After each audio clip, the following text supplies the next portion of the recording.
was born into a family in Sri Lanka where my father and my father was a planter on a tea estate. And there was a sense in which on the tea estates, of course, all the cultures, languages, religions just mixed together. And my father never at any stage stopped me, neither did my mother, from playing with the children in the line rooms of the villages, or of going to the temple or the mosque or of the Christian churches, the wide variety that were present, or the Hindu kovils. So I always sensed that the people who were around me, there was a richness that they were offering me, and I never felt threatened by their existence. And it was as I began to grow up, of course, that I recognized and I was stopped from engaging and encountering other people without a certain color being put upon them, a certain prejudice being attended to them. And so consequently, I began to study, of course, the history of Sri Lanka. And it's a long and bloody conflict that goes back hundreds and hundreds of years. And in the psyche of the Sri Lankan culture is both a religious as well as a racial conflict that sporadically comes upon the people, engaging with each other, normally in a very good way, but on occasion with absolute terror and the diminishment and the complete rejection of the other, to the point of killing and maiming and disrupting anything that you could call human. I think that for me, the experience of violence was, as a child, seeing it happen in front of my own eyes, with my mother taking me to a bakery, recognizing that there was racial violence around the place, but not actually sure that it could move into anything that could affect us. And then suddenly, as we were walking on this road, there was this group of men who caught hold of another man, and what was happening, of course, was that they were tarring the road, macadamizing it. And there was a boiling bit of tar in a barrel with the live flames underneath it, so you could effectively see it burning.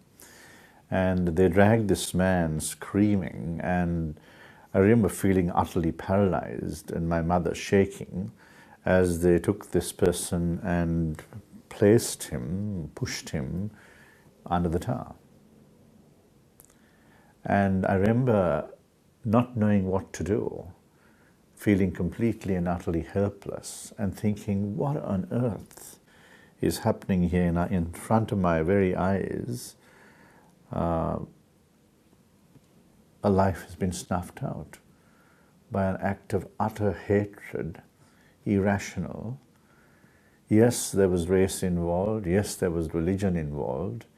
But surely none of that distinction gives us the right to take another person's life in the way that that one was done, with such a degree of violence. And so for me, the question was, is there anything outside of myself or inside of myself that was affected by that haunting? And I think the truth for me was that as I have begun to grow older, that the propensity for violence is present in all human beings, that we do have the potential for such acts of violence.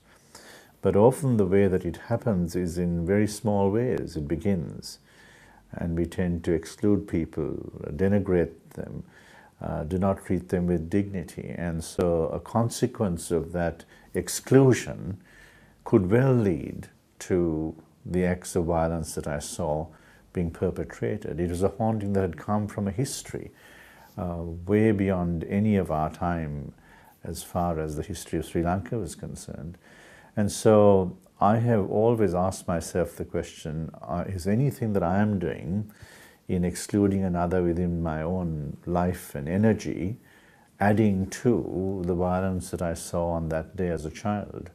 It has never left me, that particular sense of both helplessness, but also the need to reflect on everything that happens around us, and to ask ourselves the question, what is this violence do to me? So when I observe the beheadings that are going on at the moment, horrific as they are, I'm asking myself the question, what is going on within me that might add to the burden of division and conflict and violence that is present so obviously in the television and the telecasts?